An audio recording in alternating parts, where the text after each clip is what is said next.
नमस्कार दोस्तों, स्वागत है आपका हमारे इस YouTube चैनल में। दोस्तों, आज हम फिर से एक बार आपके लिए एक ऐसा वीडियो बनाने जा रहे हैं जो बारिश में एक बहुत अच्छी खाद और एक बहुत अच्छा कीटनाशक का काम करेगा। जैसे कि आप देख रहे हैं, इस वक्त हम एक नीम के पेड़ के पास खड़े हैं और ये नीम का पेड़ मैंने एक छोटे से पॉट में लगाया है। और इस पॉट को लगाने का मेरा मेन मकसद यही था कि जब भी मुझे किसी कीटनाशक की ज़रूरत पड़े तो हम नीम पत्तों के लिए कहाँ जाएंगे, और क्यों ना हम एक ऐसा छोटा पौधा अपने टेरेस में ही लगा लें जिससे कि हमें नीम के पत्ते मिलते रहें।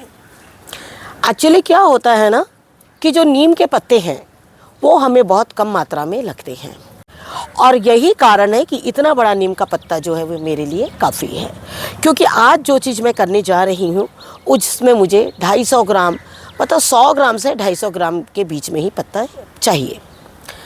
उस पत्ते से हम क्या करेंगे वो हम आपको बाद में बताएंगे, लेकिन पहले हम इस नीम के पत्ते को डाल के साथ में काटना चाहेंगे। डाल के साथ में हम इसलिए काट रहे हैं क्योंकि इस वक्त जिस तरह से बारिश का मौसम है और ये अभी अच्छा घना हो जाएगा, और जो मैं खाद बनाने जा रही हूँ नीम के पत्ते की, उसमें ये जिस तरह से मैं इसकी 2 डालें काट रही हूँ तो ये मेरी 2 महीने के लिए जो मेरी खाद है वो पूरी हो जाएगी।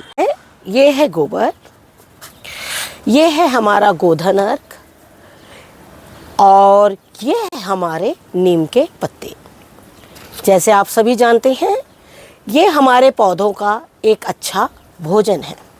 आज हम इन तीनों को एक ऐसा मिश्रण बनाएंगे और इस मिश्रण को बनाकर हम 15 दिन के लिए रख देंगे। मैंने ये गोबर कम से कम ये 2 लीटर की बाल्टी है, इसमें भी ले लेती हूँ। आप देखिएगा, मैं डालूँगी उसमें, आपको दिख जाएगा। ये गोबर हमारा ताज़ा गोबर है, और आपको भी इस तरह से गोबर मिले तो वो आप ज़रूर लाइए और उसकी खाद बनाइए।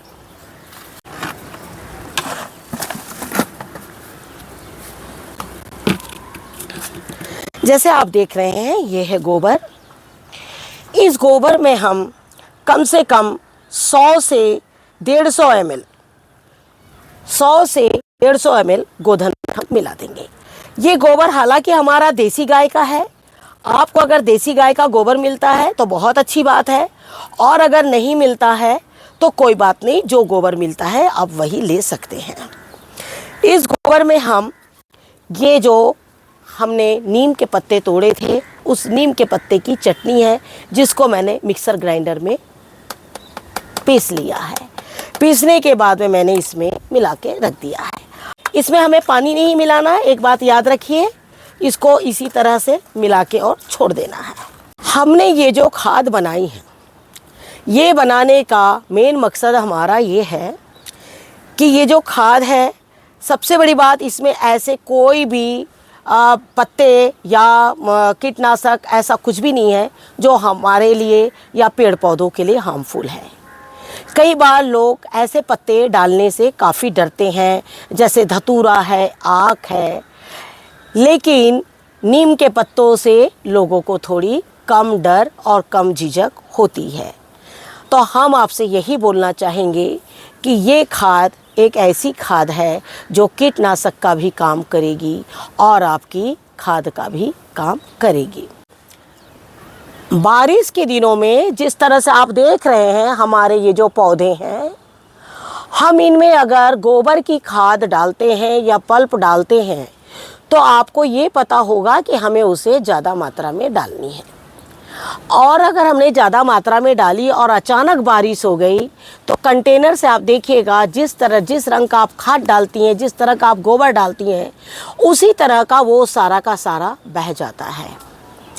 तो हमें क्या करना है? तो हमें एक ऐसी खाद, एक ऐसा कीटनाशक बनाना है जो बहुत कम में और बहुत ज़्यादा इफ़ेक्टिव हो, और उसी को ध्यान में रखते हुए हमने ये खाद बनाई है। तो चलिए अब इसे हम 15 दिन के लिए पैक करके रख देते हैं, और वो भी इसको एक ठंडे और डार्क प्लेस में मैं रख देती हूँ।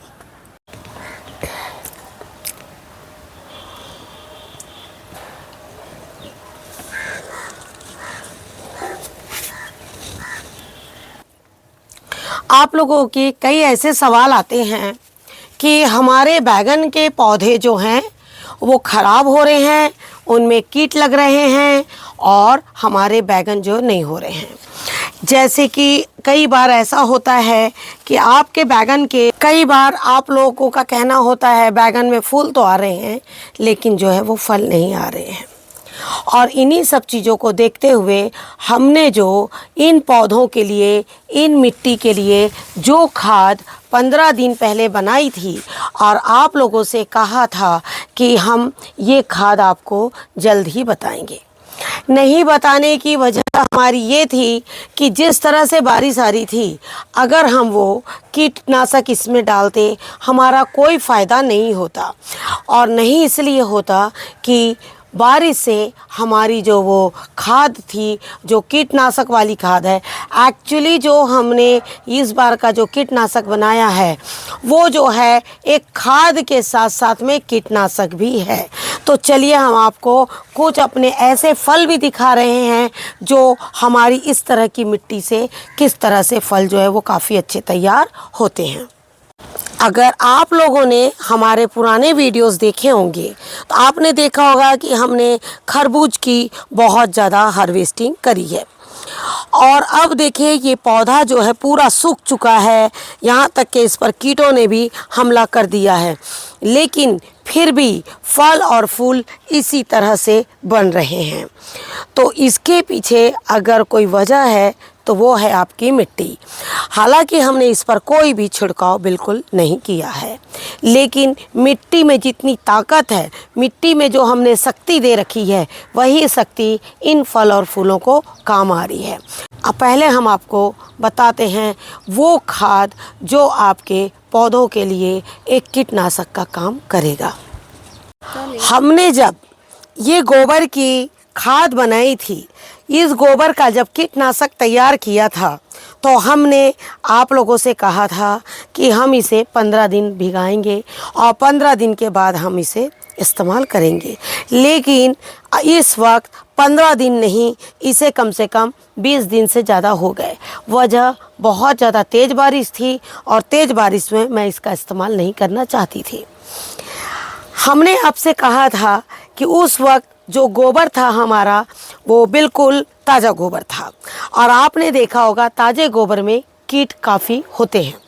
लेकिन जब हम इसमें नीम के पत्ते मिलाए थे, नीम के पत्तों की जो चटनी मैंने मिलाया है, वो चटनी की वजह से आप देख रहे हैं इस गोबर में कोई भी कीट नहीं है। इसके साथ ही आप लोग को एक चीज़ और मैं बताना चाहती हूँ कि जो मेरा गार्डन है और आप लोग के जो कमेंट्स हमारे पास आते हैं, हम आप लोग को एक चीज़ ये बताना चाहेंगे, हमारा गार्डन बहुत देसी गार्डन है और बहुत कम बजट का गार्डन है।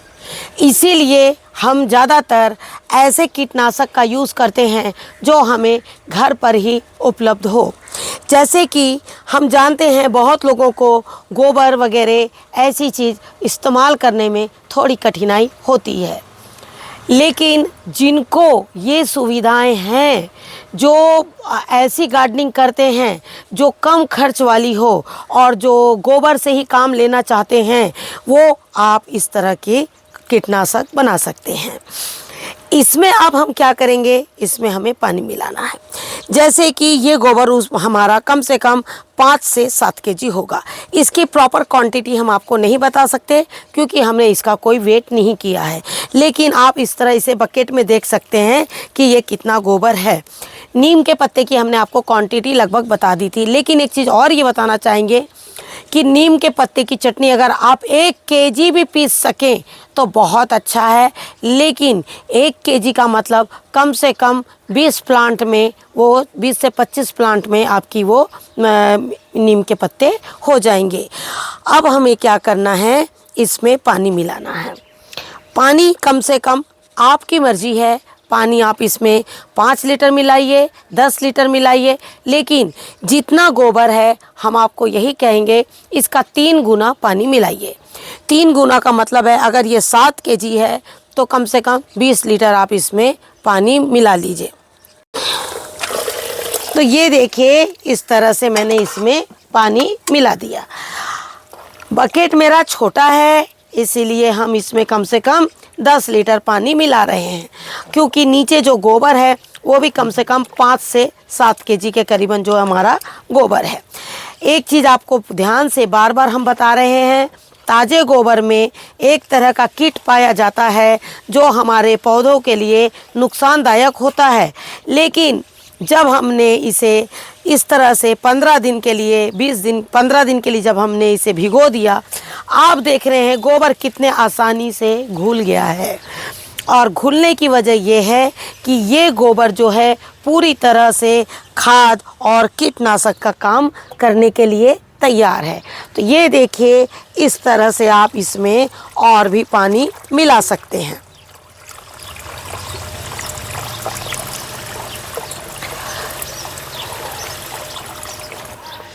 तो आपने देखा कि इस तरह से ये पूरा बकेट मैंने फुल कर लिया और इसकी देखिए किस तरह से ये इतना पतला पानी बन गया है। अब हम इसमें क्या करेंगे, इसको मग की सहायता से लेकर एक एक पौधों में हम इसे डालेंगे। हैं कि जिस तरह से हमने इतना आधा पानी हमने ले लिया है, ये एक पौधे के लिए हमारा काफ़ी है। हमारे इसमें कुछ आम के पौधे लगे हुए हैं। हमारे कहने का मतलब है सिर्फ सब्जी ही नहीं, चाहे वो फूल हो, चाहे वो सब्जियां हो, चाहे वो फल हो, आपको हर पौधे की मिट्टी अच्छी करनी है। और उसके लिए आपको इस तरह की जो कीटनाशक है वो आपको ज़रूर डालना चाहिए। आप कोशिश करिए कि आपके पौधे की मिट्टी हल्की गीली हो। हल्की गीली होने से ये जो पानी है पूरा अंदर तक अच्छी तरह से रिस जाएगा। से आपने देखा वो वाला जो पौधा था वो आम का था, और ये जो पौधा है हमारा, ये है हमारा तोरई का, गलकी का। आप इसमें भी एक एक मग जो पानी है वो आप डाल दीजिए। इसका कोई भी आपको कभी भी पौधे में कोई नुकसान नहीं होगा, बल्कि आपका पौधा काफ़ी अच्छा हो जाएगा। ये है हमारा अंगूर का पौधा, और आप देख रहे हैं कि इनमें भी हम इसी तरह से डाल देंगे। इससे क्या होगा, बहुत से कीट जिन्हें नीम पसंद नहीं है वो यहाँ से चले जाएंगे। आप लोगों से यही कहना चाहेंगे कि सबसे पहले आप अपनी मिट्टी अच्छी करिए। आप देख रहे हैं कि पौधे किस तरह बिल्कुल हरे भरे हैं और इनमें कोई कीट फिलहाल नहीं लगा है। यहाँ तक आपको हम दिखा रहे हैं, जैसे देखिए ये हमारे हैं सीम के पौधे, और देखिए अब तो इनमें फल जो है वो आने लगे हैं। कारण कि इसकी जो मिट्टी है वो इतनी अच्छी है कि इन्हें बिल्कुल समय पे दस्तक दे दी है। बारिश ख़त्म हुई और जैसे ही हल्का मौसम उसको मिला धूप का, और देखिए फूल जो है वो आने लगे हैं। एक बात का ज़रूर ध्यान रखें कि अगर आपके पास इस तरह से छोटे पौधे हो तो इस तरह का कीटनाशक अभी उसमें इस्तेमाल ना करें। जब भी कीटनाशक का इस्तेमाल करें तो कोशिश करें कि वो आपके बड़े पौधे हो। आपने देखा कि हमने अपने इस कीटनाशक को थोड़ा थोड़ा सभी पौधों में डाला है। फल दिखाया, सब्जी दिखाया, लेकिन हम आपको फूल भी दिखा रहे हैं। ये देखिए जिस तरह ये गुलाब का फूल है, और हम इसमें भी इसे डाल देंगे। और इसको डालने से आपके पौधे हमेशा अच्छे होंगे, वो कभी भी ख़राब नहीं हो सकते। इसी तरह के हमने और भी वीडियोस आप लोगों को दिए हैं सॉइल को लेके, कीटनाशक को लेके। अगर आप इसी तरह से लगातार उनका इस्तेमाल करते हैं तो आपकी जो मिट्टी है वो काफ़ी अच्छी हो जाएगी। आशा करती हूँ आपको आज का ये हमारा वीडियो ज़रूर पसंद आएगा, और ये वीडियो पसंद आए तो उसे लाइक शेयर ज़रूर कीजिए, और हमारे चैनल पे जाके उसे सब्सक्राइब ज़रूर कीजिए। ये हम जानते हैं कि आप लोग हमारे वीडियोस देख रहे हैं, लेकिन सब्सक्राइब जो है थोड़ा कम कर रहे हैं। सब्सक्राइब ज़रूर कीजिए। Thank you very much. नमस्कार। जय हिंद, जय भारत।